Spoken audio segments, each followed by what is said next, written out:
നമ്മൾ ഇന്ന് സ്റ്റുഡന്റിൽ പറയാൻ പോകുന്നത് എന്താണെന്ന് വെച്ച് കഴിഞ്ഞാൽ +2 സുവോളജിയുടെ സെക്കൻഡ് ചാപ്റ്റർ ആണ്. നമ്മൾ നേരത്തെ ഫസ്റ്റ് ചാപ്റ്റർ എടുത്തിട്ടുണ്ട്, അതിന്റെ ലിങ്ക് ബയോയിൽ ഇട്ടിട്ടുണ്ട്. സോ നോക്കുക. അതിന് മുൻപ് നമ്മൾ ക്ലാസ്സിലേക്ക് കടക്കുന്നതിന് മുൻപ് വേറൊരു കാര്യം പറയട്ടെ.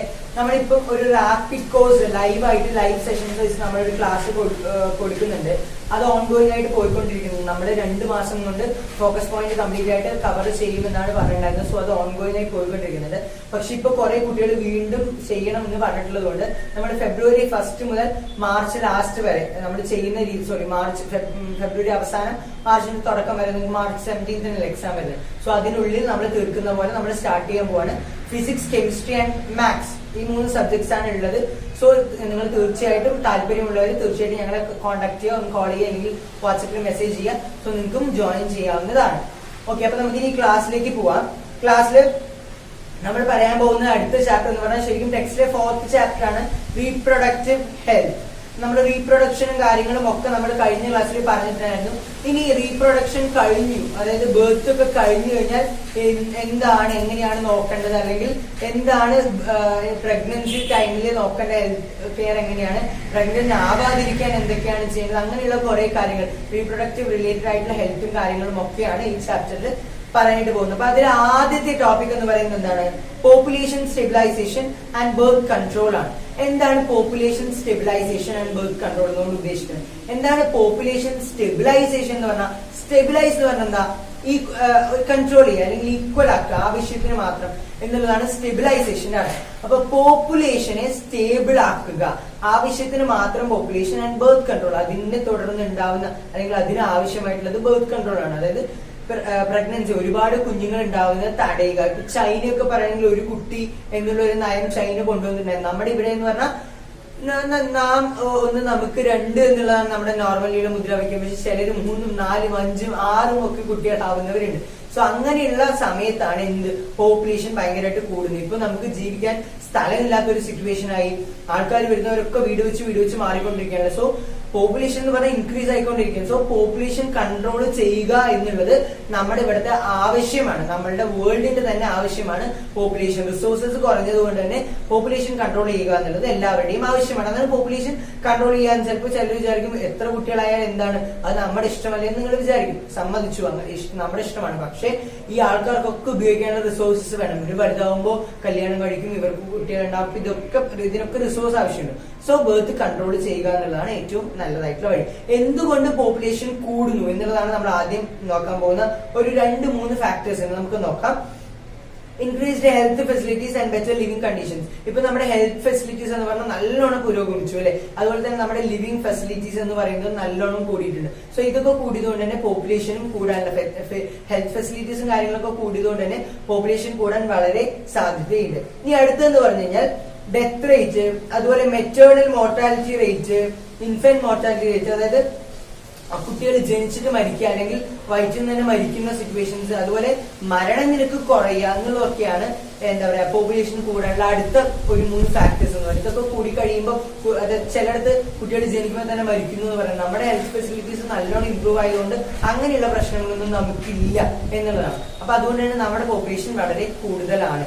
മൂന്നാമത്തെ റീസൺ എന്ന് പറയുന്നത് increase in the number of people in the reproducible age. അതായത് ഈ ഒരു റീപ്രൊഡ്യൂസബിൾ ടീനേജിൽ നമ്മളുടെ ഏജിലുള്ള ആൾക്കാരുടെ അളവ് വളരെ കൂടുതലാണ്. യൂത്തിന്റെ അളവ് എന്ന് പറയുന്നത് വളരെ കൂടുതലാണ്. റീപ്രൊഡ്യൂസബിൾ ആയിട്ടുള്ള ഏജിലുള്ള ആൾക്കാർ എന്ന് പറയുന്നത് വളരെ കൂടുതൽ. ഒരു 40 വയസ്സ്, ഒരു 18, 19, 20 മുതൽ 40 വയസ്സ് വരെയുള്ള ആൾക്കാർ വളരെ കൂടുതലാണെന്നുള്ളതാണ് അടുത്തൊരു ഫാക്ടർ എന്ന് പറയുന്നത്. ഇനി അടുത്തതാണ് വളരെ ശ്രദ്ധിക്കേണ്ടുന്ന കുറെ കാര്യങ്ങളാണ് കോൺട്രാസെപ്റ്റീവ് മെത്തേഡ്സ്. അതായത് നമുക്ക് കല്യാണമൊക്കെ കഴിഞ്ഞ് കുട്ടികൾ ഉണ്ടാവുമ്പോൾ ശ്രദ്ധിക്കേണ്ടുന്ന കുറെ കാര്യങ്ങളുണ്ട്. ഞാൻ പഠിക്കുന്ന സമയത്ത് എന്റെ ടീച്ചർ വളരെ വൃത്തിയായിട്ടാണ് ഇതൊക്കെ പറഞ്ഞു തന്നിട്ടുള്ളത്. സോ ഇത് വളരെ ശ്രദ്ധിക്കേണ്ടുന്ന കാര്യങ്ങളാണ്, എല്ലാവരും തീർച്ചയായിട്ടും അറിഞ്ഞിരിക്കേണ്ടുന്ന കാര്യങ്ങളാണ്. ഇല്ലാന്നുണ്ടെങ്കിൽ നമ്മൾ ഒരു ഡോക്ടറെ അടുത്ത് പോയിട്ട് ഇതെന്താ പറയാ ആവശ്യമുള്ള സമയത്ത് ഇതൊക്കെ പഠിക്കേണ്ടതായിട്ട് അതിന് മുമ്പേ നമ്മൾ പഠിക്കുമ്പോൾ നമ്മൾ അറിഞ്ഞു വെക്കുക എന്തൊക്കെയാണ് കാര്യങ്ങൾ, എങ്ങനെയൊക്കെയാണ് കാര്യങ്ങൾ എന്ന് അറിഞ്ഞു വെക്കുക. സോ കോൺട്രാസെപ്റ്റീവ് മെത്തേഡ് എന്ന് പറഞ്ഞു കഴിഞ്ഞാൽ എന്താണ്? പ്രസവം നടക്കുക, കോയിറ്റസ് നടക്കുമ്പോൾ കുഞ്ഞുങ്ങൾ കൺസീവിങ് നടക്കാതിരിക്കാൻ വേണ്ടിയിട്ടുള്ള കാര്യങ്ങൾ, എന്തൊക്കെ കാര്യങ്ങൾ ചെയ്യണം എന്നുള്ളതാണ്. ആദ്യം അതിലുള്ളതാണ് നാച്ചുറൽ അഥവാ ട്രഡീഷണൽ മെത്തേഡ്സ് എന്ന് പറയുന്നത്.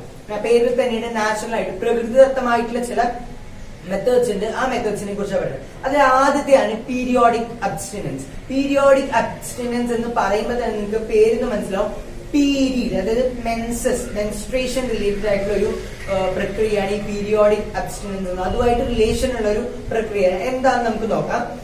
Avoid coitus from day 10 to 17, അതിന് ഫെർട്ടൈൽ പീരീഡ് എന്ന് പറയും, of menstrual cycle to prevent conception. Fertile period is the period having chance of fertilization. അതായത് ഗേൾസിന് മെൻസസ് ഉണ്ടാവുന്ന 10 മുതൽ 17 വരെ ദിവസങ്ങളിൽ, ആ ഒരു ദിവസങ്ങളിൽ എന്ത് ചെയ്യുക, സെക്സ് ചെയ്യാതിരിക്കുക എന്നുള്ളതാണ് ഒരു മെത്തേഡ് എന്ന് പറയുന്നത്. ഇങ്ങനെ വരുന്ന സമയത്ത് ഈ ഫെർട്ടൈൽ പീരീഡിൽ ഫെർട്ടിലൈസേഷൻ നടക്കാനുള്ള ചാൻസസ് കൂടുതലാണ്. നമ്മൾ സെക്സ് ചെയ്ത് കഴിഞ്ഞാൽ രണ്ടും കൂടി ഫ്യൂസ് ചെയ്ത് കുട്ടികൾ ഉണ്ടാവാനുള്ള ചാൻസസ് വളരെ കൂടുതലാണ്. അതുകൊണ്ട് ആ ഒരു ടൈമില് എന്ത് ചെയ്യുക, ഈ ഒരു സെക്സ് ഒഴിവാക്കാനായിട്ട് ശ്രമിക്കുക എന്നുള്ളതാണ് ആദ്യത്തെ. രണ്ടാമത്തെയാണ് കോയിറ്റസ് ഇന്ററപ്റ്റസ്. കോയിറ്റസ് ഇന്ററപ്റ്റസ് അതിൽ നിന്ന് തന്നെ മനസ്സിലാക്കാം. ഇതിങ്ങനെ തന്നെ ഈ പേരിൽ തന്നെ പഠിച്ചിരിക്കുക. കോയിറ്റസ് എന്ന് പറഞ്ഞാൽ സെക്സ് എന്നുള്ള അല്ലെങ്കിൽ ഫെർട്ടിലൈസേഷൻ എന്നുള്ളതാണ് അർത്ഥം. ഇന്ററപ്റ്റസ് അതിൽ ഒരു വാക്കുണ്ട്, ഇന്ററപ്ഷൻ എന്നുള്ള ഒരു വാക്കുണ്ട്. എന്താണ് ഇന്ററപ്ഷൻ? തടസ്സപ്പെടുത്തുക അല്ലെ. അതായത് കോയിറ്റസ് ഇന്ററപ്റ്റസ് എന്ന് പറഞ്ഞാൽ ഫെർട്ടിലൈസേഷൻ തടസ്സപ്പെടുത്തുക. അതാണ് നമ്മൾ ഉദ്ദേശിക്കുന്നത് വിഡ്രോവൽ എന്ന് പറയും. അതായത് സെക്സ് ചെയ്യുന്ന സമയത്ത് സെമൻ പോകുന്നതിന് മുൻപ് തന്നെ എന്ത് ചെയ്യാം, പെനിസിനെ നമ്മൾ വജൈനിൽ നിന്ന് എന്ത് ചെയ്യുക, റിമൂവ് ചെയ്യുക. അതിനെയാണ് എന്ത് പറയാ, കോയിറ്റസ് ഇന്ററപ്റ്റസ് എന്ന് പറയാം. ഇന്ററപ്ഷൻ നടത്തുക, കറക്റ്റ് ആയിട്ട് പോകും എന്നുള്ള ടൈം തോന്നുമ്പോൾ അപ്പൊ തന്നെ വിഡ്രോവൽ നടത്തുക. അതാണ് കോയിറ്റസ് ഇന്ററപ്റ്റസ് എന്ന് പറയുന്നത്. അടുത്തതാണ് ലാക്ടേഷൻ അമിനോറിയ എന്ന് പറയുന്നത്. ലാക്ടേഷൻ എന്ന് പറഞ്ഞാൽ എന്താണ്, പാല് കൊടുക്കുക അല്ലെ. ലാക്ടേഷൻ എന്ന് പറഞ്ഞാൽ പാല് കൊടുക്കുന്ന അതിനാണ് പ്രോസസ്സിനാണ് ലാക്ടേഷൻ എന്ന് പറയാം. ഈ ലാക്ടേഷൻ അതായത് ഫുൾ ആയിട്ട് കംപ്ലീറ്റ് ആയിട്ട് ബ്രസ്റ്റ് ഫീഡിങ്, ഒരു അമ്മ കുഞ്ഞിന് നന്നായിട്ട് തന്നെ പാല് കൊടുക്കുകയാണെന്നുണ്ടെങ്കിൽ ആ സമയത്ത് മെൻസ്ട്രേഷൻ നടക്കാൻ അല്ലെങ്കിൽ ഫെർട്ടിലൈസേഷൻ നടക്കാനുള്ള ചാൻസസ് തീരെ കുറവാണ്. മെൻസ്ട്രൽ സൈക്കിൾ ആബ്സെന്റ് ആയിരിക്കുന്നതാണ് പറയുന്നത്. പ്രസവം കഴിഞ്ഞ് പാർച്യുലേഷൻ കഴിഞ്ഞ് ഒരു 6 മാസം വരെയൊക്കെ കറക്റ്റ് ആയിട്ട് നല്ലോണം പാല് കൊടുക്കുകയാണെങ്കിൽ മെൻസസ് ഉണ്ടാവില്ല എന്ന് പറയും. സോ ആ ഒരു ടൈമിലും സെക്സ് ചെയ്യാൻ ഒരു കംഫർട്ടബിൾ ആയിട്ടുള്ള ഒരു ടൈമാണ്. ആ ടൈമിൽ ചെയ്യുന്നത് നല്ലതാണ്. അപ്പോൾ എന്താ പറയാ, ഫെർട്ടിലൈസേഷൻ മോസ്റ്റ്ലി നടക്കില്ല എന്നുള്ളതാണ്. പക്ഷേ ഈ നാച്ചുറൽ മെത്തേഡ്സ് എന്ന് പറഞ്ഞാൽ ഇതിന് സൈഡ് എഫക്ട്സ് ഒന്നുമില്ല. ഈ നാച്ചുറൽ മെത്തേഡ്സിനൊന്നും സൈഡ് എഫക്ട്സ് ഒന്നും തന്നെ ഇല്ല. പക്ഷേ ഫെയിലിയർ എന്ന് പറയുന്നത് എന്താണ്, വളരെ കൂടുതലാണ്. ഇത് ഫെയിൽ ആവാനുള്ള ചാൻസസ് ഉണ്ട്. നമുക്ക് ഉറപ്പിച്ച് പറയാൻ പറ്റില്ല ഇത് നടക്കുമെന്ന് പറയാൻ. ചിലപ്പോൾ നടക്കും, പക്ഷെ മോസ്റ്റ്ലി ചാൻസസ്, ഫെയിലിംഗ് ചാൻസസ് എന്ന് പറയുന്നത് എന്താണ്, വളരെ കൂടുതലാണ്. സോ അപ്പോഴാണ് എന്ത് വരുന്നത്, ബാരിയേഴ്സ് എന്ന് പറയുന്ന കുറച്ച് സാധനങ്ങൾ വരുന്നത്, അല്ലെങ്കിൽ കുറച്ച് തിങ്സ് എന്ന് പറയുന്ന സാധനങ്ങൾ വരുന്നത്. കുറച്ച് എന്താ പറയുക സാധനങ്ങളാണ് ഈ ബാരിയേഴ്സ് എന്ന് പറഞ്ഞാൽ. ബാരിയർ ആയിട്ട് ആക്ട് ചെയ്യാൻ കഴിവുള്ള ചില സാധനങ്ങളെയാണ് പറയുന്നത്. അതിൽ ആദ്യത്തെ എല്ലാവർക്കും അറിയാവുന്ന കാര്യമാണ് കോണ്ടം അല്ലെ. കോണ്ടം എല്ലാവർക്കും അറിയാവുന്ന കാര്യമാണ്. സോ കോണ്ടം ഇപ്പൊ നമുക്കൊരു കോണ്ടത്തിന്റെ ഒരു എക്സാമ്പിൾ പറയുകയാണെങ്കിൽ ഇന്ത്യയിൽ ഉണ്ടാക്കിയിരിക്കുന്ന ഒരു കോണ്ടമാണ് നിരോധ്. ഇന്ത്യയുടെ ബ്രാൻഡ് തന്നെയാണ് നിരോധ് എന്ന് പറയുന്നത്. അത് കുറെ ഫ്ലേവേഴ്സിലും കാര്യങ്ങളൊക്കെ വരും, നിങ്ങൾക്ക് അറിയുന്നതായിരിക്കും അത്. സോ കോണ്ടം ഉപയോഗിക്കാൻ, കോണ്ടം എന്ന് പറഞ്ഞാൽ റബ്ബർ കൊണ്ടോ അല്ലെങ്കിൽ ലാക്ടെക്സ് കൊണ്ടോ ലാക്ടെക്സ് ഷീറ്റ് കൊണ്ടൊക്കെ ഉണ്ടാക്കിയതാണ് ഈ കോണ്ടം എന്ന് പറയുന്ന സാധനം. അതെന്ന് പറയുന്നത് വളരെ ഫേമസ് ആയിട്ടുള്ള ഒരു പ്രോഡക്റ്റ് ആണ് ഈ കോണ്ടം എന്ന് പറയുന്നത്. എന്തുകൊണ്ടാണ് അതെന്ന് പറഞ്ഞു കഴിഞ്ഞാൽ എയ്ഡ്സും അതുപോലെ STDs അതായത് സെക്ഷുവലി ട്രാൻസ്മിറ്റഡ് ആയിട്ടുള്ള ഡിസീസുകളും ഒക്കെ തടയുന്നതിന് എന്ത് ചെയ്യും, കോണ്ടംസ് ഭയങ്കരമായിട്ട് ഹെൽപ്പ് ചെയ്യും. അപ്പൊ അത് കോണ്ടം എപ്പോഴും ഉപയോഗിക്കുന്നത് വളരെ നല്ലതാണ്. ഇനി ഈസിലി അവൈലബിൾ ആൻഡ് ഡിസ്പോസിബിൾ, പെട്ടെന്ന് കിട്ടുന്നതാണ്, എല്ലാ മെഡിക്കൽ ഷോപ്സിലും കിട്ടുന്ന ഒരു സാധനമാണ്. അതുപോലെ തന്നെ ഡിസ്പോസ് ചെയ്യാൻ എന്താണ് എളുപ്പമാണ്. ഓക്കെ, അപ്പൊ അതാണ് കോണ്ടത്തിന്റെ കാര്യം പറയുന്നത്. അടുത്തതാണ് ഡയഫ്രം, കെർവിക്കൽ ക്യാപ്സും വാൾസും. ഇതെന്താന്ന് നമുക്ക് നോക്കാം. Made of rubber and are inserted into the female reproductive tract to the cervix during coitus. അതായത് ഇത് ഈ സാധനങ്ങളൊക്കെ ഗേൾസിന് യൂസ് ചെയ്യാവുന്നതാണ്. കെർവിക്കൽ ക്യാപ്സും ഡയഫ്രംസും ഒക്കെ ചെയ്യുന്നത് എന്താണെന്ന് വെച്ച് കഴിഞ്ഞാൽ സെക്സ് നടക്കുന്നതിന് മുൻപ് ഗേൾസിന്റെ വജൈനയ്ക്ക് ഇൻസേർട്ട് ചെയ്യുന്ന സാധനങ്ങളാണ്. അതിനകത്ത് കയറ്റി വെക്കുന്ന സാധനങ്ങളാണ്. അതായത് സെമൻ പോയി നമ്മുടെ ഫെലോപ്പിയൻ ട്യൂബിനകത്തേക്ക് എത്താതിരിക്കാൻ വേണ്ടിയിട്ടുള്ള കുറച്ച് സാധനങ്ങളാണ് എന്ത് ഈ കെർവിക്കൽ ക്യാപ്സും വാൾസും ഡയഫ്രംസും എന്നൊക്കെ പറയുന്ന സാധനങ്ങൾ. ഇത് ഇതിലെ ഒരു ഫംഗ്ഷൻ എന്താണെന്ന് ചോദിച്ചു കഴിഞ്ഞാല് they block the entry of sperms through the cervix. ഞാൻ പറഞ്ഞ പോലെ കെർവിക്സിൽ കൂടെ സ്പേം അകത്തേക്ക് കടന്നു പോകുന്നതിനെ ബ്ലോക്ക് ചെയ്യും. അടുത്താണ് spermicidal creams, jellies and foams are used along with this barriers to increase contraceptive efficiency. അതായത് സ്പെർമിസൈഡൽ ക്രീംസ്. എന്താണ് സ്പെർമിസൈഡൽ ക്രീംസ്? സ്പെർമിസൈഡ് എന്ന് പറഞ്ഞാൽ, സൈഡ് എന്ന് പറഞ്ഞാൽ എന്താ, കൊല്ലുക എന്നുള്ളതാണ്. സ്പേംസിനെ കൊല്ലുക അല്ലെങ്കിൽ സ്പേംസിനെ നശിപ്പിക്കാൻ തരത്തിലുള്ള ക്രീംസും ജെല്ലീസും ഫോംസും ഒക്കെ ഉണ്ട്. അപ്പോൾ സ്പേം ഇതിനകത്തേക്ക് കയറുമ്പോൾ സ്പേമിന് നശിപ്പിക്കുക. അങ്ങനെയുള്ള കുറെ ക്രീംസും ഈ കോൺട്രാസെപ്റ്റീവ് എഫിഷ്യൻസി, അതായത് ഫെർട്ടിലൈസേഷൻ നടക്കാതിരിക്കാനുള്ള എഫിഷ്യൻസി കൂട്ടാൻ വേണ്ടി ഉപയോഗിക്കാറുണ്ട് എന്നുള്ളതാണ്. അടുത്താണ് ഇൻട്രാ യൂട്രൈൻ ഡിവൈസസ്. എന്താണ് ഇൻട്രാ എന്ന് പറഞ്ഞാൽ ഉള്ളിൽ അല്ലെ. അപ്പൊ യൂട്രൈൻ ഡിവൈസസ് എന്ന് പറഞ്ഞാൽ ഇൻട്രാ യൂട്രൈൻ, യൂട്രൈൻ എന്ന് പറഞ്ഞാൽ യൂട്രസ് റിലേറ്റഡ് ആയിട്ടുള്ള വാക്കാണ്. ഇൻട്രാ യൂട്രൈൻ ഡിവൈസസ്, യൂട്രസിന് അകത്ത് യൂസ് ചെയ്യാൻ പറ്റിയ ഡിവൈസസ്. കുറച്ച് ഡിവൈസസിന് സിമ്പിൾ ആയിട്ട് തന്നെ IUDs എന്ന് പറയാം. എന്തൊക്കെയാണ് IUDs എന്താണെന്ന് നമുക്ക് നോക്കാം. These are inserted in uterus through vagina. These increase phagocytosis of sperms. അതായത് വജൈനയുടെ അകത്തേക്ക് കയറ്റി വെക്കുന്നതാണ് IUDs. സത്യം പറഞ്ഞാൽ നമുക്ക് ചെയ്യാൻ പറ്റില്ല. നമ്മളൊരു എന്താ പറയാ സ്പെഷ്യലിസ്റ്റിന്റെ അടുത്ത്, ഒരു ഡോക്ടറെ അടുത്ത് പോയിട്ട് നമുക്ക് ചെയ്യാൻ പറ്റില്ല. IUDs നമുക്ക് സ്വന്തമായിട്ട് ഇൻസേർട്ട് ചെയ്ത് വെക്കാൻ പറ്റില്ല.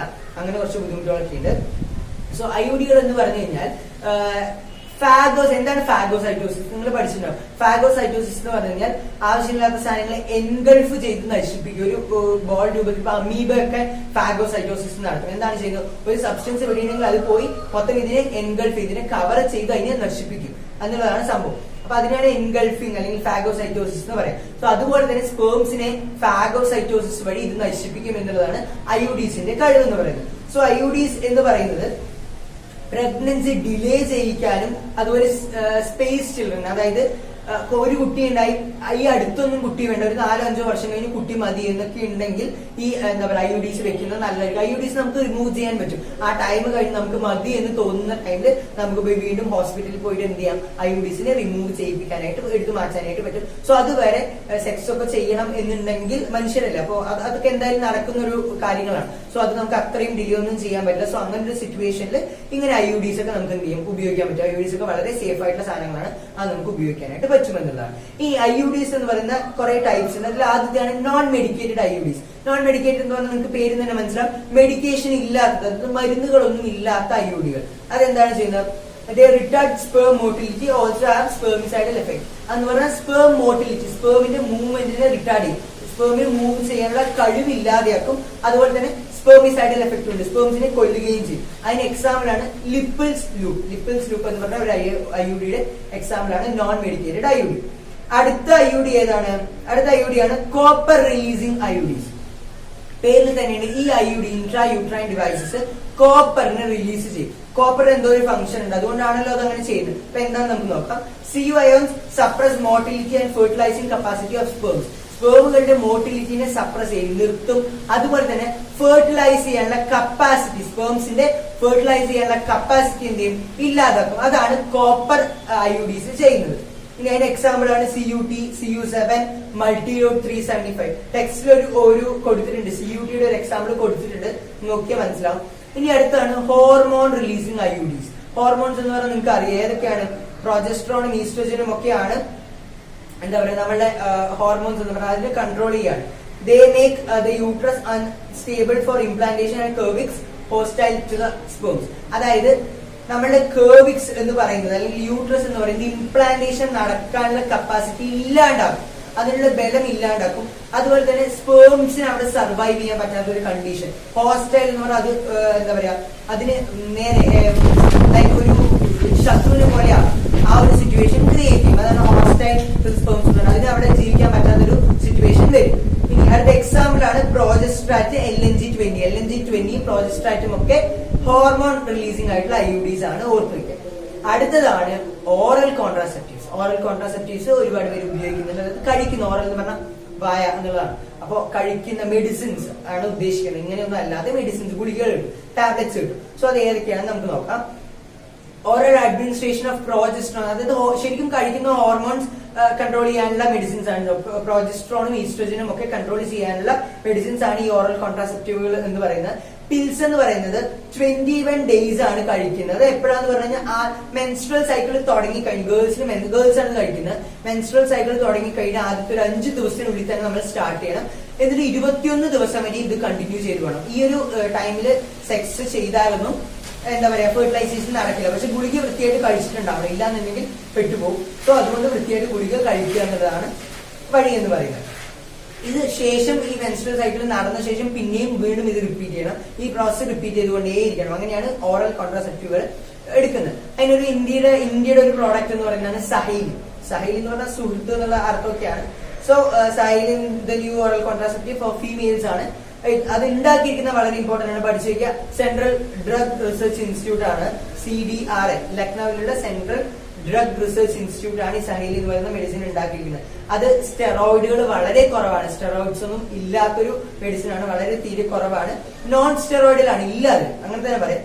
And it is once a week pill with very few side effects and high contraceptive value. ഒരുപാട് കോൺട്രാസെപ്റ്റീവ് വാല്യൂ ഉള്ള ഒരു once a week പില്ലാണ് ഈ സാധനം എന്ന് പറയാം. ഓക്കെ, അടുത്തതാണ് സർജിക്കൽ മെത്തേഡ്സ്. സർജിക്കൽ മെത്തേഡ്സ് എന്ന് പറഞ്ഞാൽ പ്രസവം കംപ്ലീറ്റ് ആയിട്ട് നിർത്തുക.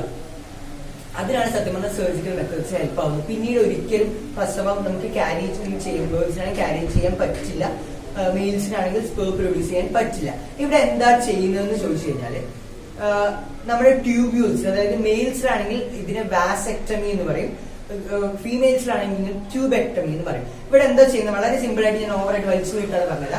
വാസെക്ടമി എന്ന് പറഞ്ഞാൽ വാസ് ഡിഫറൻസിന്റെ ഒരു ഭാഗം കട്ട് ചെയ്തിട്ട് അങ്ങോട്ടും ഇങ്ങോട്ടും കട്ട് ചെയ്യുമ്പോൾ രണ്ട് പോർഷൻസ് ആയിട്ട് അതിനെ ഒന്നിങ്ങോട്ട് മടക്കി ടൈ ചെയ്ത് വെക്കും. അത് അവരെന്തോ റോപ്പ് ഉപയോഗിച്ചിട്ട് ടൈ ചെയ്ത് വെക്കും. ഇതേപോലെ തന്നെ ഫീമെയിൽസിൽ ചെയ്യുന്നത് എന്താന്ന് വെച്ച് കഴിഞ്ഞാൽ നമ്മുടെ ഫാലോപ്പിയൻ ട്യൂബിന്റെ ഒരു ഭാഗം കട്ട് ചെയ്തിട്ട് ഇതേപോലെ ഫാലോപ്പിയൻ ട്യൂബിന്റെ ഒരു ഭാഗം കട്ട് ചെയ്തിട്ട് രണ്ടും അങ്ങോട്ടും ഇങ്ങോട്ടും വരും. അതാണ് ട്യൂബെക്ടമി എന്ന് പറയുന്നത്. വാസെക്ടമി മെയിൽസിലും ട്യൂബെക്ടമി ഫീമെയിൽസിലുമാണ് ഓർത്തിരിക്കുക. ഇതാണ് സ്റ്റെറിലൈസേഷൻ മെത്തേഡ്സ് അഥവാ സർജിക്കൽ മെത്തേഡ്സ് എന്ന് പറയുന്നത്. ഇത് പിന്നീട് ഒരിക്കലും നമുക്ക് കോൺടാക്ട് ചെയ്യിപ്പിക്കാനോ പിന്നീട് ജോയിൻ ചെയ്യിപ്പിക്കാനോ ഒന്നും പോസിബിൾ ആയിട്ടുള്ള ഒരു കാര്യമല്ല. ഓക്കെ, അടുത്താണ് medical termination of pregnancy. Terminate ചെയ്തില്ല എന്ന് പറഞ്ഞാൽ ഇല്ലാതാക്കുക എന്നുള്ളതാണ് ഉദ്ദേശിക്കുന്നത്. സോ എന്തിനാണ് അങ്ങനെ ഇല്ലാതാക്കുന്നത്? അതിനുള്ള സിറ്റുവേഷൻസ് ഉണ്ട്. അബോർഷൻ എന്ന് പറയുന്നത് ഒരു പാപം തന്നെയാണ്. നമ്മൾ പറയും ഇപ്പൊ വളരെ ആദ്യത്തെ 2 മാസത്തിലൊക്കെ അങ്ങനെ വലുതായിട്ടൊന്നും കയ്യും കാലൊന്നും കുട്ടിക്ക് ഉണ്ടാവില്ല എന്ന് പറയും. പക്ഷെ അങ്ങനെ അല്ല എന്നും സ്റ്റഡീസ് തെളിയിക്കുന്നുണ്ട്. ആ സമയത്ത് ശരിക്കും കുട്ടിക്ക് സെൻസ് ചെയ്യാനുള്ള കഴിവുണ്ട്. നമ്മളപ്പം നശിപ്പിക്കുന്നതെന്ന് പറയുന്നത് ഒരു കുട്ടിയെയാണ്. സോ അങ്ങനെ ഒരു സിറ്റുവേഷൻ വരുത്താതിരിക്കുക, അതിനാണ് നമ്മൾ ഈ പറഞ്ഞ കോൺട്രാസെപ്റ്റീവ് മെത്തേഡ്സും കാര്യങ്ങളും ഒക്കെ ഉപയോഗിക്കുന്നത് എന്നുള്ളത്. അപ്പൊ അങ്ങനെ കുട്ടികൾ ആവശ്യമില്ല എന്നുണ്ടെങ്കിൽ ആ ഒരു എന്താ പറയാ ആ ഒരു കാര്യത്തിന് വേണ്ടിയിട്ടുള്ള പ്രിക്വേഷൻസ് എടുക്കുക. അതിനാണ് നമ്മൾ ഈ നേരത്തെ പറഞ്ഞ ബാരിയേഴ്സും കാര്യങ്ങളൊക്കെ ഉപയോഗിക്കുന്നത്. ഇൻ കേസ് അങ്ങനെ ഉണ്ടായാൽ മാക്സിമം ക്യാരി ചെയ്യാൻ ശ്രമിക്കാൻ, ഒട്ടും നിർത്തിയില്ലെങ്കിൽ മാത്രം. മെഡിക്കൽ ടെർമിനേഷൻ ഒന്നും ഇപ്പൊ ഡോക്ടേഴ്സ് ഒട്ടും സപ്പോർട്ട് ചെയ്യില്ല. പിന്നെ മെഡിക്കൽ ടെർമിനേഷൻസ് നടത്തേണ്ടുന്ന സിറ്റുവേഷൻസ് വരാറുണ്ട്. എപ്പോഴാണ് നമുക്ക് നോക്കാം. അതായത് ഇന്റൻഷനിൽ, അതായത് വോളണ്ടറി താല്പര്യപ്രകാരമോ അറിഞ്ഞിട്ടോ ഒക്കെ മെഡിക്കൽ കുട്ടിയെ ഇല്ലാതാക്കുന്ന ഒരു എംബ്രിയോനെ നശിപ്പിക്കുന്ന ഒരു പ്രോസസ്സിനെയാണ് മെഡിക്കൽ ടെർമിനേഷൻ എന്ന് പറയുന്നത്. എന്തിനാണ് MTP ആവശ്യം എന്നാണ് ചോദിക്കുന്നത്. ഒന്നെന്ന് പറഞ്ഞു കഴിഞ്ഞാൽ അൺവാണ്ടഡ് ആയിട്ടുള്ള ഗർഭധാരണം നടക്കുന്ന ഒരു സിറ്റുവേഷൻ, ചിലപ്പോ ഇപ്പൊ കോണ്ടംസ് ഒക്കെ ഉപയോഗിച്ചിട്ട് ഒട്ടും താല്പര്യം കുട്ടികൾ വേണ്ടാന്നുള്ള സിറ്റുവേഷനിൽ കോണ്ടംസ് ഒക്കെ ഉപയോഗിക്കുന്ന സമയത്ത് ചിലപ്പോ ചില കണ്ടീഷൻസിൽ കോണ്ടം ഒക്കെ പൊട്ടിപ്പോവാൻ ചാൻസ് ഉണ്ട്. ഒട്ടും അങ്ങനെ സംഭവിക്കാറില്ല, അങ്ങനെ റെയർ ആയിട്ടുള്ള കണ്ടീഷൻസ് വരാറുണ്ട്. അങ്ങനെ വരുന്ന സമയത്ത് ഒട്ടും നിവൃത്തിയില്ലാത്ത സിറ്റുവേഷൻ വരുമ്പോൾ മെഡിക്കൽ ടെർമിനേഷൻ നടത്താറുണ്ട്. രണ്ടാമത്തെ കാര്യം എന്ന് പറയുന്നത്, അതായത് കോൺട്രാസെപ്റ്റീവ്സ് ഒക്കെ ഉപയോഗിക്കുമ്പോൾ അങ്ങനെയുള്ള ഒരു പ്രശ്നം വരുമ്പോൾ രണ്ടാമത്തെ കാര്യം എന്ന് പറയുന്നത് റേപ്പ് ഒക്കെ നടക്കുന്ന സമയത്ത് അറിയാതെ സംഭവിക്കുന്ന കാര്യമാണ്. അങ്ങനെ വരുന്ന സമയത്ത് പ്രഗ്നൻസി ആവാനുള്ള ചാൻസ് വളരെ കൂടുതലാണ്. അങ്ങനെ വരുന്ന സമയത്ത് എന്ത് ചെയ്യും? ഇതേപോലെ ടെർമിനേഷൻ ചെയ്യാറുണ്ട്. ഇനി it is essential in cases where continuation of pregnancy could be harmful to mother or to the fetus or both. അതായത് ഒരു പ്രസവം കഴിഞ്ഞിട്ട് അടുത്ത് അമ്മയ്ക്ക് ഈ കുട്ടി ഉണ്ടായി കഴിയുമ്പോൾ അമ്മയ്ക്ക് സെക്സ് നടന്നു കുട്ടി ഉണ്ടായി, പക്ഷെ ഈ ഒരു സിറ്റുവേഷനിൽ കുട്ടി ഉണ്ടായി കഴിഞ്ഞാൽ അമ്മ മരിക്കും എന്നുള്ളൊരു സിറ്റുവേഷൻ വരണം. അമ്മയ്ക്ക് ഈ കുട്ടിയെ ഡെലിവറി ചെയ്യാൻ പറ്റില്ല, അല്ലെങ്കിൽ അടുത്തൊരു കുട്ടി ഉണ്ടാവാൻ ഇത് ഭയങ്കരമായിട്ട് ബുദ്ധിമുട്ടുണ്ടാക്കും എന്നുള്ളൊരു സിറ്റുവേഷൻ വരികയാണെങ്കിലും എന്ത് ചെയ്യും? ഈ പ്രഗ്നൻസി ടെർമിനേഷൻ ചെയ്യാറുണ്ട്. അപ്പൊ ഇതൊക്കെയാണ് ടെർമിനേഷന്റെ ഉപയോഗങ്ങൾ എന്ന് പറയുന്നത്. ഇനി problems related to medical termination എന്തൊക്കെയാണെന്ന് വെച്ചാൽ നിങ്ങൾ കേട്ടിട്ടുണ്ടാവും, കുട്ടി ലിംഗ നിർണയം നടത്തുക എന്ന് കേട്ടിട്ടുണ്ട്. കുട്ടി ആണാണോ പെണ്ണാണോ? നമ്മുടെ പുറത്തൊക്കെ, ഇവിടെയല്ല നോർത്തേൺ സൈഡ്സിലൊക്കെ ഫീമെയിൽ ഫീറ്റസൈഡ് നടക്കുന്നത് നിങ്ങൾക്ക് കേൾക്കാൻ അറിയാൻ പറ്റും. പെൺകുട്ടിയാണെങ്കിൽ പെൺകുട്ടിയെ കൊന്നു കളയുക എന്നുള്ളത്. സോ അമ്നിയോസെന്റോസിസ് എന്ന് പറഞ്ഞ ഒരു പ്രോസസ് ഉണ്ട്. എന്താണ് amniocentesis? It is the detection of sex. ഏതാണ് സെക്സ് എന്ന്, കുട്ടിയുടെ സെക്സ് ഏതാണെന്ന് മനസ്സിലാക്കാൻ വേണ്ടി അമ്നിയോട്ടിക് ഫ്ലൂയിഡ് എന്ന് പറഞ്ഞാൽ എന്താ? പ്ലാസന്റയുടെ അകത്തുള്ള ഫ്ലൂയിഡിനെയാണ് അമ്നിയോട്ടിക് ഫ്ലൂയിഡ് എന്ന് പറയുന്നത്. ഈ അമ്നിയോട്ടിക് ഫ്ലൂയിഡ് എടുത്ത് അതിന്റെ ഒരു കുഞ്ഞു പോർഷൻ എടുത്ത ശേഷം അത് ടെസ്റ്റ് ചെയ്യും. എന്നിട്ട് അതിന്ന് കുട്ടിയുടെ ഏതാണ്, പെൺകുട്ടിയാണോ ആൺകുട്ടിയാണോ ഐഡന്റിഫൈ ചെയ്യാൻ പറ്റും. പക്ഷെ ഈ അമ്നിയോസെന്റോസിസ് പലപ്പോഴും തെറ്റായ രീതിയിൽ ഉപയോഗിക്കപ്പെടുന്നുണ്ട്. സോ അങ്ങനെ അമ്നിയോസെന്റോസിന്റെ ഡിറ്റക്ഷൻ വഴി നമുക്ക് മനസ്സിലാക്കാൻ പറ്റും. അതുപോലെ തന്നെ അമ്നിയോസെന്റോസിസ് എന്ന് പറയുന്ന പ്രോസസ് നടത്തുന്നത് എന്തിനാണെന്ന് ചോദിച്ചു കഴിഞ്ഞാൽ എന്തെങ്കിലും കുട്ടിക്ക് ജനിതകപരമായിട്ടുള്ള എന്തെങ്കിലും പ്രശ്നങ്ങളുണ്ടോ എന്നുള്ള കാര്യങ്ങളൊക്കെ ചെക്ക് ചെയ്യാൻ വേണ്ടിയിട്ട് അമ്നിയോസെന്റോസിസ് ഫ്ലൂയിഡ്, അമ്നിയോട്ടിക് ഫ്ലൂയിഡ് എടുത്ത് നമ്മൾ ചെയ്യാൻ, അല്ലെങ്കിൽ അമ്നിയോസെന്റോസിസ് എന്ന് പറയുന്ന പ്രോസസ്സ് നമ്മൾ എന്ത് ചെയ്യാറുണ്ട്, നടത്താറുണ്ട്. കുട്ടിക്ക് വല്ല പ്രശ്നങ്ങളുണ്ടോ, എന്തെങ്കിലും ബുദ്ധിമുട്ടുകളുണ്ടോ, ഡെലിവറിക്ക് എന്തെങ്കിലും പ്രശ്നങ്ങളോ ഉണ്ടോ എന്നൊക്കെ നോക്കാൻ നമ്മൾ ഈ ഒരു അമ്നിയോസെന്റോസിസ് എന്ന് പറയുന്ന പ്രോസസ്സ് നമ്മൾ യൂസ് ചെയ്യാറുണ്ട്. നമ്മുടെ അടുത്ത ടോപ്പിക് എന്ന് പറയുന്നത് സെക്ഷുവലി ട്രാൻസ്മിറ്റഡ് ഡിസീസ് ആണ്, STDs. വളരെ എന്താ പറയാ, നമ്മൾ അങ്ങനെ വലുതായിട്ട് കണക്കാക്കാതെ വിടുന്ന ഒരു കാര്യമാണ്. പലപ്പോഴും എന്തിനും ഉണ്ടാവും. നമ്മൾ എപ്പോഴും പറയുന്ന കേട്ടിട്ടുണ്ട്, അതായത് ഒരു 6 മാസമൊക്കെ കൂടുന്ന സമയത്ത് നമുക്ക് എയ്ഡ്സ് ഒക്കെ ഉണ്ടോ എന്ന് ചെക്ക് ചെയ്യണം എന്ന് പറയും. നമുക്ക് ഉണ്ടായിട്ടല്ല, അങ്ങനെയുള്ള സിറ്റുവേഷൻസിലൊന്നും നമ്മൾ കടന്നു പോയിട്ടല്ല, സ്റ്റിൽ ഒന്ന് ചെക്ക് ചെയ്യുന്നത് നല്ലതായിരിക്കും എന്നുള്ള ഒരു 6 months ഒക്കെ കല്യാണമൊക്കെ കഴിഞ്ഞിട്ടുള്ളവരാണെങ്കിൽ സെക്ഷൽ ഇന്റർകോഴ്സ് ഒക്കെ നടക്കുന്നതാണല്ലോ. അപ്പോൾ ഒന്ന് ചെക്ക് ചെയ്യുന്നത് 2 പാർട്ട്നേഴ്സും ഒരു 6 മാസമൊക്കെ കൂടുമ്പോൾ ഇങ്ങനെയുള്ള വല്ലതും ഉണ്ടോ, STDs വല്ലതും ഉണ്ടോ എന്ന് ചെക്ക് ചെയ്യുന്നത് വളരെ നല്ലതായിരിക്കും എന്നുള്ളതാണ്. അപ്പൊ നമുക്ക് നോക്കാം ഏതൊക്കെയാണ് ഡിസീസ്, എന്തൊക്കെയാണ് നോക്കാം. Sexually transmitted disease transmitted through sexual intercourse are called STDs. Sexually transmit ചെയ്യുന്ന ഡിസീസ് ആണ്, സെക്സിലൂടെ ട്രാൻസ്മിറ്റ് ചെയ്യുന്ന ഡിസീസ് ആണ് STDകൾ എന്ന് പറയുന്നത്. എന്താ പറയാ, അതിന് STD എന്ന് വിളിക്കും, അല്ലെങ്കിൽ STI, അതായത് സെക്ഷുവലി ട്രാൻസ്മിറ്റഡ് ഇൻഫെക്ഷൻസ് എന്നുള്ള രീതിയിൽ STI എന്ന് കൂടെ വിളിക്കും, അല്ലെങ്കിൽ വെനേറിയൽ ഡിസീസ് എന്ന് വിളിക്കും, VD എന്ന് വിളിക്കും, or reproductive tract infections, RTA, ഈ പേരിലൊക്കെ വിളിക്കാറുണ്ട്. സോ ഇത് ചിലപ്പോൾ എക്സാം പേപ്പറിൽ ഇതല്ലാതെ വേറെ വെനേറിയൽ ഡിസീസ് എന്ന് ചോദിക്കാറുണ്ട്, കണ്ടിട്ടുണ്ട്. സോ അങ്ങനെ ചോദിച്ചാൽ ഇതെന്താണെന്ന് അറിയില്ല എന്ന് പറയുന്നത്. ഓക്കെ, അതിന് എക്സാമ്പിൾ ഏതൊക്കെയാണ്? ഗൊണേറിയ, സിഫിലിസ്, എല്ലാവർക്കും അറിയുന്ന എയ്ഡ്സ്, ജനൈറ്റൽ ഹെർബ്സ്, പിന്നെന്താ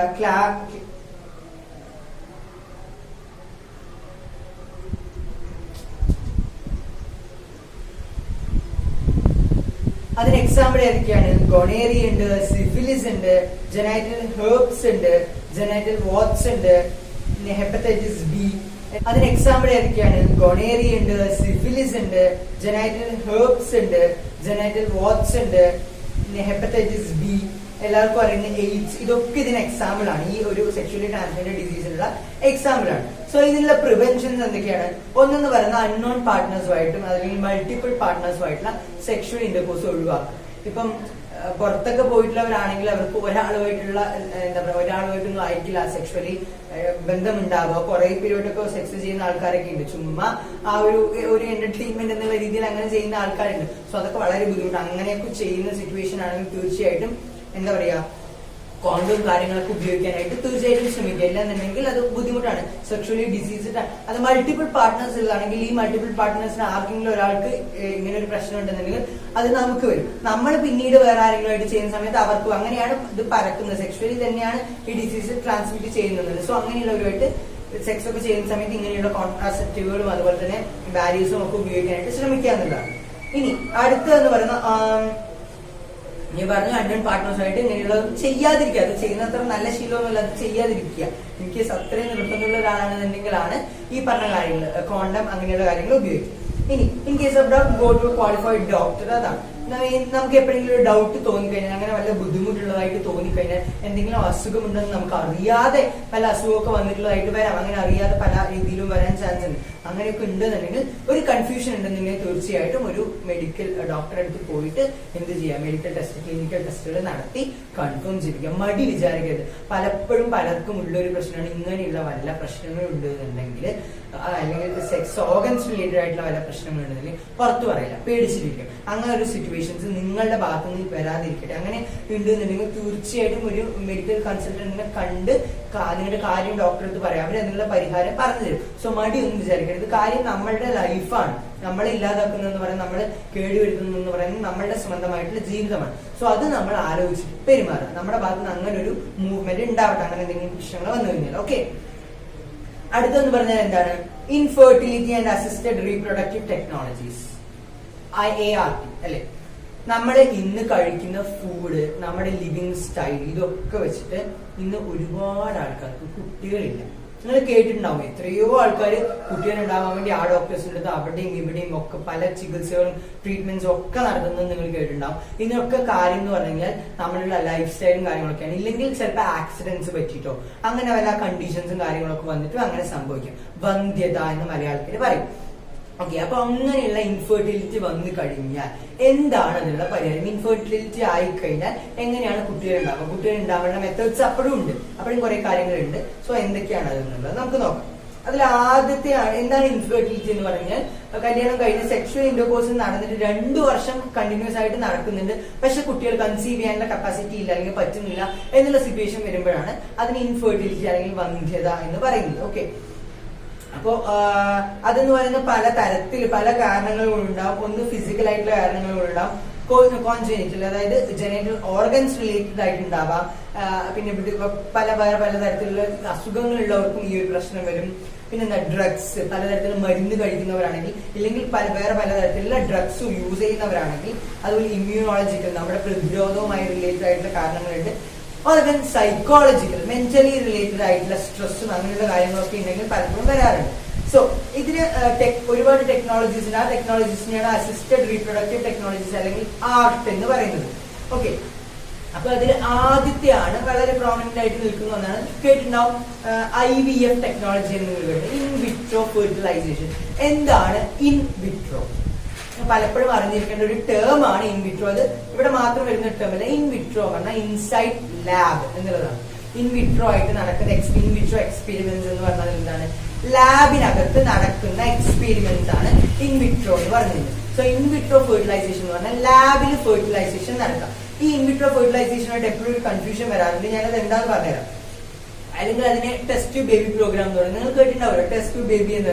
അപ്പൊ പലർക്കും ഉണ്ടാവുന്ന ഒരു സംശയമാണ്, കുട്ടി ടെസ്റ്റ് ട്യൂബിനകത്താണ് വളരുന്നത്. അങ്ങനെയല്ല, അത് തെറ്റായിട്ടുള്ള. അപ്പൊ അത്രയും വലിയ ടെസ്റ്റ് ട്യൂബ് അതിനകത്ത് കുട്ടി വളരുന്നത് തെറ്റാണ്. കുട്ടി ടെസ്റ്റ് ട്യൂബിനകത്തല്ല വളരുന്നത്. കുട്ടി വളരുന്നത് വയറ്റിൽ തന്നെയാണ്, അമ്മയുടെ വയറ്റിൽ തന്നെയാണ്, ഗർഭപാത്രത്തിനകത്ത് കിടന്ന് തന്നെയാണ് എന്താണ് കുട്ടി വളരുന്നത്. ഇപ്പൊ കുറച്ച് കാറ്റിന്റെ ഇഷ്യൂസ് ഉണ്ട്, സോ ഒന്ന് ക്ഷമിക്കുക. നല്ല കാറ്റുകാല വിന്റർ സീസൺ ആയതുകൊണ്ട് ആ ഒരു പ്രശ്നമുണ്ട്. സോ എന്താണ് ഞാൻ പറഞ്ഞു വന്നത്? ടെസ്റ്റ് ട്യൂബ് ബേബീസിനെ വരെ ടെസ്റ്റ് ട്യൂബ് ബേബി എന്ന് പറഞ്ഞാൽ കുട്ടി വളരുന്നത് ടെസ്റ്റ് ട്യൂബിനകത്തല്ല, അമ്മയുടെ വയറ്റിലാണ്. പക്ഷേ അവിടെ ഫെർട്ടിലൈസേഷൻ നടക്കുന്നത് എവിടെയാണ്? ടെസ്റ്റ് ട്യൂബിലാണ്. അതാണ് കാര്യം. ഫെർട്ടിലൈസേഷൻ നടക്കാൻ വേണ്ടി ടെസ്റ്റ് ട്യൂബിൽ മീഡിയം വെച്ച് അതിന് ഫെർട്ടിലൈസേഷൻ നടത്തുന്നു. എംബ്രിയോ വലുത് ഈ ബ്ലാസ്റ്റോമസ് ആയിക്കഴിഞ്ഞാൽ അതിന് നേരെ എംബ്രിയോയിൽ നമ്മുടെ യൂട്രസിനകത്തേക്ക് ഫിക്സ് ചെയ്യും, ഇംപ്ലാന്റേഷൻ നടത്തും എന്നുള്ളതാണ് കാര്യം. അപ്പൊ നമുക്ക് നോക്കാം. In this method ova from wife അല്ലെങ്കിൽ donor and sperms from the husband donor are collected and are induced to form zygote under stimulated conditions in laboratory. This is followed by embryo transfer. അതായത് ചിലപ്പോ എന്താ പറയാ, പുരുഷന് sperm ഉണ്ടാക്കാനുള്ള കഴിവുണ്ട്, അല്ലെങ്കിൽ സ്പേമിന്റെ പ്രശ്നം വന്നിട്ടുണ്ടെങ്കിൽ എന്താ പറയാ, ഒരു ഡോണറിനെ കണ്ടുപിടിച്ചിട്ട് ആ ഡോണറിന്റെ സ്പേം ഉപയോഗിക്കും. അതുപോലെ തന്നെ ഫീമെയിലിന് ഓവം ഉണ്ടാക്കാൻ പറ്റില്ല, അല്ലെങ്കിൽ വേറൊരു ഫീമെയിലിന് ഓവം കണ്ടുപിടിച്ചിട്ട് എടുക്കും. ഇല്ലെങ്കിൽ രണ്ടുപേർക്കും എന്ത് ചെയ്യാൻ പറ്റും, വേറെ എന്തെങ്കിലും പ്രശ്നങ്ങൾ ഉണ്ടാകുന്ന ഒരു സിറ്റുവേഷൻസ് വരും, കറക്റ്റ് ആയിട്ട് ഇൻസെമിനേഷൻ നടക്കാതിരിക്കും. അങ്ങനെയുള്ള പ്രശ്നങ്ങളൊക്കെ വരുമ്പോൾ ഫെർട്ടിലൈസേഷൻ റിലേറ്റഡ് ആയിട്ടുള്ള ഇഷ്യൂസ് അത്ര ഒന്നാണ്. ഫെർട്ടിലൈസേഷൻ റിലേറ്റഡ് ആയിട്ടുള്ള ഇഷ്യൂസ് വരുമ്പോൾ ഇത് കളക്ട് ചെയ്ത് ടെസ്റ്റ് ട്യൂബിനകത്ത് വെച്ച് കറക്റ്റ് ആയിട്ടുള്ള മീഡിയത്തിനകത്ത് വെച്ച് ഇതിനെ ഫെർട്ടിലൈസ് ചെയ്ത ശേഷം എംബ്രിയോ ട്രാൻസ്ഫർ നടത്തുന്നത്. അതായത് എംബ്രിയോയിലേക്ക് എന്ത് ചെയ്യും, ഇതിനെ ട്രാൻസ്ഫർ ചെയ്യും. അവിടെ വെച്ചാൽ പിന്നെ കുട്ടിയായിട്ട് വളരും. ഇതാണ് IVF എന്ന് പറയുന്നത്. അടുത്തതാണ് IVF എന്ന് പറയുന്ന 2 ടൈപ്സ് ഉണ്ട്. ഒന്ന് zygote intra fallopian transfer, Swift, അല്ലെങ്കിൽ ഇൻട്രാ യൂട്രൈൻ ട്രാൻസ്ഫർ, IUT.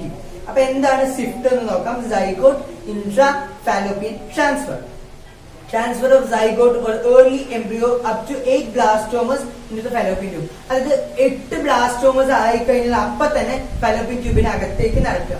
അതായത് ഫെലോപ്പിയൻ ട്യൂബിനകത്ത് ഫെർട്ടിലൈസേഷൻ നടക്കാൻ മാത്രമേ പ്രശ്നമുള്ളൂ എന്ന് വിചാരിക്കും. അപ്പൊ ഫെർട്ടിലൈസേഷൻ നടന്നിട്ട് എന്ത് ചെയ്യും, ഫെലോപ്പിയൻ ട്യൂബിനകത്തേക്ക് കയറ്റി വിടും.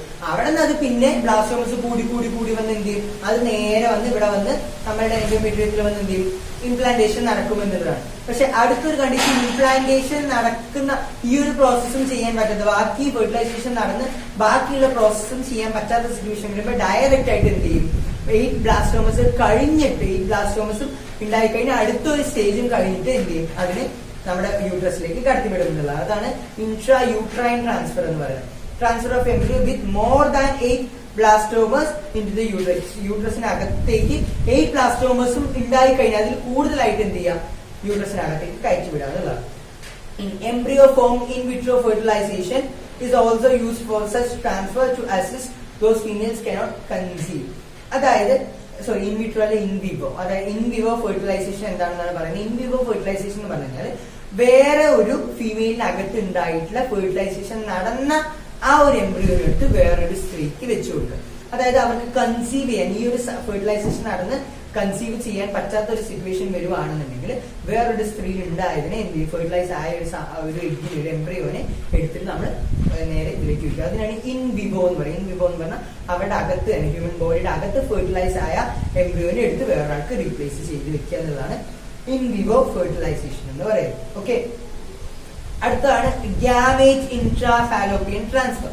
ഇതിൽ തന്നെ ഗിഫ്റ്റ് എന്ന് പറയും, ഗിഫ്റ്റ് ടെക്നോളജി എന്ന് പറയും. ഇതൊക്കെ കേട്ടിട്ടുണ്ടാവും നിങ്ങൾ, ചിലപ്പോൾ കേട്ടിട്ടുണ്ടാവാനും ചാൻസ് ഇല്ല. അപ്പൊ ഗ്യാമേറ്റ് എന്ന് പറഞ്ഞാൽ നിങ്ങൾക്കറിയാം, ഗ്യാമേറ്റ് ആണ് ഇവിടെ ട്രാൻസ്ഫർ ആയിട്ട് നടത്തുന്നത്. Transfer of an ovum from a donor into fallopian tube of another female who cannot produce ovum but can provide suitable environment for fertilization and development. എന്താണ് പറയുന്നത് ഇവിടെ എന്ന് പറയുന്നത്, ചില സ്ത്രീകൾക്ക് ഓവം ഉണ്ടാക്കാനുള്ള കഴിവില്ലാണ്ട് വരും, ഓവം പ്രൊഡ്യൂസ് ചെയ്യാൻ പറ്റാത്ത സിറ്റുവേഷൻസ് വരും. അങ്ങനെ ആവുന്ന സമയത്ത് ഗ്യാമേറ്റ്, അതായത് ഓവം വേറൊരു ഡോണറിൽ നിന്ന്, വേറൊരു സ്ത്രീയിൽ നിന്ന് കളക്ട് ചെയ്തിട്ട് ഇവരുടെ യൂട്രസിനകത്തേക്ക്, ഇവരുടെ ഫാലോപ്പിയൻ ട്യൂബിനകത്തേക്ക് നടത്തും. പക്ഷെ ഇവർക്ക് എന്ത് ചെയ്യാൻ പറ്റും, സ്യൂട്ടബിൾ എൻവയോൺമെന്റ് കൊടുക്കാനും അതുപോലെ തന്നെ കറക്റ്റ് ആയിട്ട് പ്രഗ്നൻസി നടത്താനും അതിന് വേണ്ടുന്ന കാര്യങ്ങൾ, ഫെർട്ടിലൈസേഷൻ നടക്കാനും എല്ലാം പറ്റും. പക്ഷെ ഓവം എന്ത് ചെയ്യാൻ പറ്റില്ല, പ്രൊഡ്യൂസ് ചെയ്യാനുള്ള കഴിവുണ്ടാവില്ല. അങ്ങനെ വരുന്ന സിറ്റുവേഷനിൽ വേറൊരു ഓവം, വേറൊരു ഗ്യാമേറ്റ് നമ്മൾ കളക്ട് ചെയ്തിട്ട് അവർക്ക് കൊടുക്കും. അതാണ് ഗിഫ്റ്റ് എന്ന് പറയുന്നത്. ഇനി അടുത്താണ് ഇൻട്രാസൈറ്റോപ്ലാസം sperm injection.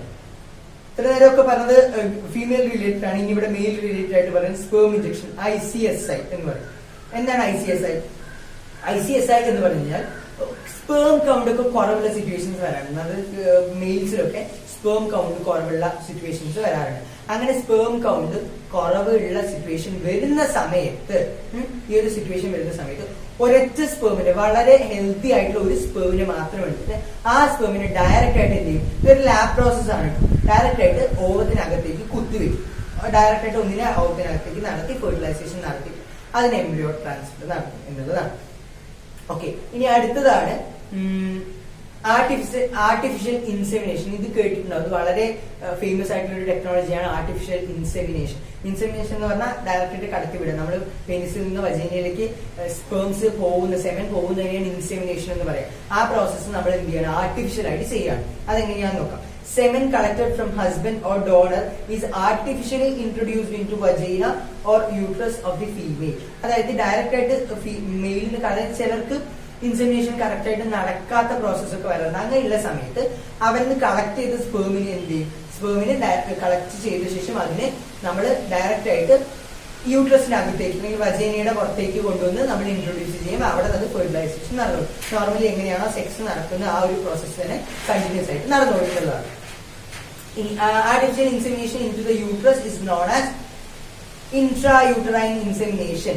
Artificial insemination into the uterus, യൂട്രസിനകത്തേക്ക് നമ്മൾ ആർട്ടിഫിഷ്യൽ ഇൻസെമിനേഷൻ നടത്തുന്ന സമയത്ത് എന്താണ് അതിനെ പറയുന്നതാണ് ഇൻട്രായൂട്ടറൈൻ ഇൻസെമിനേഷൻ എന്ന് പറയുന്നത്. ഇതാണ് ആർട്ടിഫിഷ്യൽ ഇൻസെമിനേഷൻ ആണ് നോർമലി എന്താ പറയാ, പശുക്കളുടെ ഒക്കെ കാര്യത്തിൽ നമ്മൾ കുത്തിവെക്കാന്നൊക്കെ പറയില്ലേ, അതാണ് ഈ സാധനം കേട്ടോ. നമ്മൾ പശുവിനെ ആടിനെയൊക്കെ കുത്തിവെക്കാൻ വെറ്ററിനറി ഹോസ്പിറ്റലിൽ കൊണ്ടുവന്ന് പറയില്ലേ, അവിടെ ചെയ്യുന്നതാണ്. കറക്റ്റ് ആയിട്ടുള്ള ബ്രീഡിനെ കണ്ടുപിടിച്ച് അത് കുത്തിവെക്കുകയാണ് ചെയ്യുന്നത്. തനി അവിടെ ഫെർട്ടിലൈസേഷൻ നടന്നു, അതാണ് അവിടെ ചെയ്യുന്നത്. ഇനി ആർട്ട് റിലേറ്റഡ് ആയിട്ടുള്ള പ്രോബ്ലംസ് എന്താണെന്ന് ചോദിച്ചു കഴിഞ്ഞാൽ, ഒന്ന് ഇത് നമുക്ക് ചെയ്യാൻ പറ്റില്ല, നമുക്ക് ചെയ്യാൻ പറ്റുന്ന ഒരു കാര്യമല്ല. ഇത് പ്രൊഫഷണൽസ് തന്നെ അതിന്റെ അടുത്ത് പോയിട്ട് തന്നെ ചെയ്യണം. അതുപോലെ തന്നെ എക്സ്പെൻസീവ് ആയിട്ടുള്ള ഇൻസ്ട്രുമെന്റ്സും കാര്യങ്ങളും ഒക്കെ വേണം എന്നുള്ളതാണ് ഒന്ന്. So these facilities are available only in few centres. വളരെ അത്യാവശ്യമായിട്ടുള്ള എല്ലാ സ്ഥലത്തും ഇത് കൊടുക്കുന്നില്ല. ഇതിന് വേണ്ടിയിട്ടുള്ള ഹോസ്പിറ്റൽസ് ഉണ്ട്, ഇൻഫെർട്ടിലിറ്റി സെന്റേഴ്സ് ഒക്കെ നിങ്ങൾ പരസ്യത്തിലൊക്കെ കണ്ടിട്ടുണ്ടാവും. ഇൻഫെർട്ടിലിറ്റി സെന്റേഴ്സ് ഉണ്ട്, എല്ലാ ഹോസ്പിറ്റൽസിലും ഇത് ചെയ്യില്ല. ആ കാര്യം സെക്ഷലി റിലേറ്റഡ് ആയിട്ടുള്ള ഒരു കാര്യം ആയതുകൊണ്ടാണ് ഇത് എല്ലാ ഹോസ്പിറ്റൽസിലും ചെയ്യില്ല. ഇനി അടുത്തെന്ന് പറഞ്ഞാൽ legal adoption is A good method for couples looking for parent. അതായത് കുട്ടികളാവുന്നില്ല എന്നുള്ള സിറ്റുവേഷൻ വരുവാണെന്നുണ്ടെങ്കിൽ നമുക്ക് അഡോപ്ഷൻ നടത്താം. അഡോപ്ഷൻ എന്ന് പറയുമ്പോൾ നിങ്ങൾ വിചാരിക്കും അത് നമ്മളുടെ കുട്ടികളല്ലല്ലോ എന്ന് വിചാരിക്കും. പക്ഷെ വളർത്താൻ മനസ്സിലാവുന്ന അഡോപ്ഷൻ ഇസ് ബെസ്റ്റ് മെത്തേഡ്. നമ്മുടെ ലോകത്ത് എന്ന് പറയുന്നത് ഏകദേശം 350 മില്യൺ ഓളം അനാഥ കുട്ടികളുണ്ട്. ഉണ്ടാക്കിയിട്ട് വേണ്ടതായ കുട്ടികൾ 350 മില്യൺ ആട്ടോ പറയുന്നത്. അത്രയും കുട്ടികളാണുള്ളത്. സോ അതിൽ കുട്ടികളെ നമുക്ക് ദത്തെടുത്ത് നമ്മുടെ കുട്ടികളായിട്ട് വളർത്താൻ പറ്റും. അവർക്ക് മനസ്സിലാവും, അവരെ സിറ്റുവേഷൻ അക്സെപ്റ്റ് ചെയ്യാൻ പറ്റും. സോ ഭാവിയിൽ നിങ്ങൾക്ക് അങ്ങനെ ഒരു പ്രശ്നം ഉണ്ടെന്നുണ്ടെങ്കിൽ, ചിലർ കല്യാണം കഴിക്കാത്ത ആൾക്കാരൊക്കെ ഉണ്ടാവും, അങ്ങനെയൊന്നും ചെയ്യരുത്. ബട്ട് സ്റ്റിൽ അങ്ങനെയുള്ള സിറ്റുവേഷൻസ് വരാറുണ്ട്. അങ്ങനെ ഉണ്ടെങ്കിൽ എന്ത് ചെയ്യുക, അങ്ങനെയുള്ള മെത്തേഡ്സ് ഒക്കെ നിങ്ങൾക്ക് സ്വീകരിക്കാവുന്നതാണ്. സോ ഇത്രയേ ഉള്ളൂ ചാപ്റ്റർ, കുഞ്ഞു ചാപ്റ്റർ ആണ്, സെക്ഷലി റിലേറ്റഡ് ആയിട്ടുള്ള കാര്യങ്ങളാണ്. അതുപോലെ തന്നെ വേറൊരു കാര്യം ഇതിനോട് ബന്ധപ്പെട്ട് പറയേണ്ടത് എന്താ വെച്ചാൽ, ഈ ഒരു പ്രായത്തിൽ നിങ്ങൾ ഇപ്പൊ പഠിക്കുന്ന +2 ആണ്, ഈ ഒരു പ്രായത്തിൽ നിങ്ങളുടെ എല്ലാവരുടെയും സെക്ഷൽ ഹെൽത്ത് നിങ്ങൾ വൃത്തിയായിട്ട് തന്നെ നോക്കുക. അറിയില്ലെന്നുണ്ടെങ്കിൽ അറിയുന്നവരോട് ചോദിക്കുക. സെക്ഷൽ ഹെൽത്ത് വളരെ വൃത്തിയായിട്ട് തന്നെ മെയിൻറ്റെയിൻ ചെയ്യണം. ഇല്ലെങ്കിൽ എന്താ പറയാ, നിങ്ങൾ ഇന്നവേഴ്സ് ഒക്കെ വൃത്തിയായിട്ട് കഴുകിയിടുക, വൃത്തിയായിട്ട് ടൈമിന് കഴുകിയിടുക, വെയിലത്തിട്ട് ഉണക്കുക. പീരീഡ്സ് ആണെങ്കിൽ പലപ്പോഴും ഗേൾസ് ചെയ്യുന്നതാണ്. സ്കൂളിൽ കോളേജിലൊക്കെ പോയി കഴിഞ്ഞാൽ എനിക്ക് അറിയുന്ന കേട്ടോ, എന്റെ പേഴ്സണലി എന്റെ ഫ്രണ്ട്സ്, ഞാൻ ഗേൾസോട് ഭയങ്കര കമ്പനി ആയതുകൊണ്ട് എന്നോട് പലരും പറയുന്ന കാര്യങ്ങളാണ് ഇതൊക്കെ. എന്താന്ന് വെച്ച് കഴിഞ്ഞാൽ പലപ്പോഴും പാഡ് മാറ്റാതിരിക്കും. ഈ പാഡ് എന്ന് പറയുന്നത് നോർമലി 4 മണിക്കൂറൊക്കെ ഉപയോഗിക്കാൻ പറ്റും. ഇവർ 6 മണിക്കൂറും 8 മണിക്കൂറും ഒക്കെ ഉപയോഗിക്കുന്നത്. നിങ്ങൾക്ക് അറിയോ, ഇത് കഴിഞ്ഞ് ഇതിന്ന് വീഴുന്ന ഒരൊറ്റ ഡ്രോപ്പ് ഓഫ് ബ്ലഡ് എന്ന് പറയുന്ന സാധനം ഈ ഒരു 4 മണിക്കൂർ കഴിഞ്ഞ് വീഴുന്ന ഒരൊറ്റ ഡ്രോപ്പ്, ഒരു എക്സ്ട്രാ ഡ്രോപ്പ് ഉണ്ടാക്കുന്നത് ഫംഗസ് ആണ്. ഈ ഫംഗസ് ഇൻഫെക്ഷൻ ആണ് നിങ്ങൾ ചുമക്കുന്നത് എന്നുള്ള ആലോചിക്കുക. സോ എങ്ങനെയെങ്കിലുമൊക്കെ ടൈം ഉണ്ടാക്കിയിട്ട് പാഡ് റീപ്ലേസ് ചെയ്യാൻ ശ്രമിക്കുക. അതുപോലെ തന്നെ ബോയ്സ് ആണെങ്കിലും എന്താ പറയാ, കറക്റ്റ് ആയിട്ടുള്ള സെക്ഷൽ ഹെൽത്ത് മെയിൻറ്റെയിൻ ചെയ്യുക, അങ്ങനെയുള്ള കാര്യങ്ങളൊക്കെ ചെയ്യുക എന്നുള്ളതാണ്. അപ്പൊ പലപ്പോഴും ഇത് ഞാൻ ഒരു ഡോക്ടർ പറഞ്ഞു തന്നാണ് എനിക്ക്. പലപ്പോഴും എന്താ പറയാ, ഒരു പ്രശ്നം വരുന്നത് സ്പേം കൗണ്ടും കാര്യങ്ങളൊക്കെ കുറവ് വരുന്നത് എന്താ വെച്ചാൽ മാസ്റ്റർബേഷൻ ചെയ്യാത്തതിന്റെ ഒരു പ്രശ്നങ്ങൾ പലപ്പോഴും കണ്ടുവന്നിട്ടുണ്ട്. സോ അങ്ങനെയുള്ള പലർക്കും അറിയില്ല കേട്ടോ, ഞാൻ കണ്ടിട്ടുണ്ട്. നമ്മൾ പഠിക്കുന്ന സമയത്ത്, നമ്മുടെ കൂടെയുള്ള കുട്ടികൾ ഡിഗ്രിക്ക് പഠിക്കുന്ന സമയത്ത് ഇത് അറിയാത്ത ആൺകുട്ടികൾ ഉണ്ടെന്നുള്ളതാണ്. പലപ്പോഴും നമുക്ക് ആലോചിക്കുമ്പോൾ അത്ഭുതം. ലൈക്ക് മറ്റേ കെട്ടികളുടെ മാലാഖ എന്ന് പറയുന്ന ആ ഒരു സിനിമയിൽ കണ്ടിട്ടുണ്ട്. ആ ഒരു സിറ്റുവേഷനിലുള്ള കുട്ടികൾ ഇപ്പോഴും ഉണ്ട്. അത് ഭയങ്കര ബുദ്ധിമുട്ടാവും, പിന്നീട് അത് ഭയങ്കര ബുദ്ധിമുട്ടാവും. ഞാൻ ഒരു ഡോക്ടർ പറഞ്ഞതാണ് എൻ്റെ അടുത്ത്. സോ അതുകൊണ്ടാണ് പറയുന്നത്. സോ അങ്ങനെയുള്ള കാര്യങ്ങളൊക്കെ കറക്റ്റായിട്ട് ചെയ്യുക, ചെയ്യേണ്ട കാര്യങ്ങളൊക്കെ കറക്റ്റായിട്ട് ചെയ്യുക. അപ്പൊ അതൊന്നും തെറ്റല്ല, ചെയ്യേണ്ട സമയത്ത് വൃത്തിയായിട്ട് ചെയ്യുക. എല്ലാവരും ചെയ്യുന്ന കാര്യങ്ങളാണ്. ഇല്ലെങ്കിൽ ഫ്യൂച്ചറിൽ നിങ്ങൾ ബുദ്ധിമുട്ടേണ്ടി വരും. ഇപ്പൊ ഞാൻ നിങ്ങൾക്ക് സെക്സ് എഡ്യൂക്കേഷൻ തരികയാണെന്ന് തോന്നുന്നു, ബട്ട് ഇതുമായിട്ട് റിലേറ്റഡ് ആയിട്ടുള്ള ഒരു ചാപ്റ്റർ ആയതുകൊണ്ട് ഞാൻ നിങ്ങൾക്ക് ഡീറ്റെയിൽ ആയിട്ട് പറഞ്ഞു തന്നാണ്. സോ നിങ്ങളുടെ കാര്യങ്ങളൊക്കെ മെയിൻറ്റെയിൻ ചെയ്യാം. എന്ത് സംശയം ഉണ്ടെങ്കിലും നിങ്ങൾക്ക് ചോദിക്കാം. എന്താ പറയാ, ചാപ്റ്ററുമായിട്ട് റിലേറ്റഡ് ആയിട്ട് സംശയങ്ങളും കാര്യങ്ങളൊക്കെ നിങ്ങൾക്ക് ചോദിക്കാം, മെസ്സേജ് അയച്ച് ചോദിക്കാം. എനിക്ക് പേഴ്സണലി വാട്സ്ആപ്പ് നമ്പർ കൊടുത്തിട്ടുണ്ട്. സോ നിങ്ങൾക്ക് ചോദിക്കാവുന്നതാണ്. സോ നമ്മുടെ ചാപ്റ്റർ കഴിഞ്ഞു.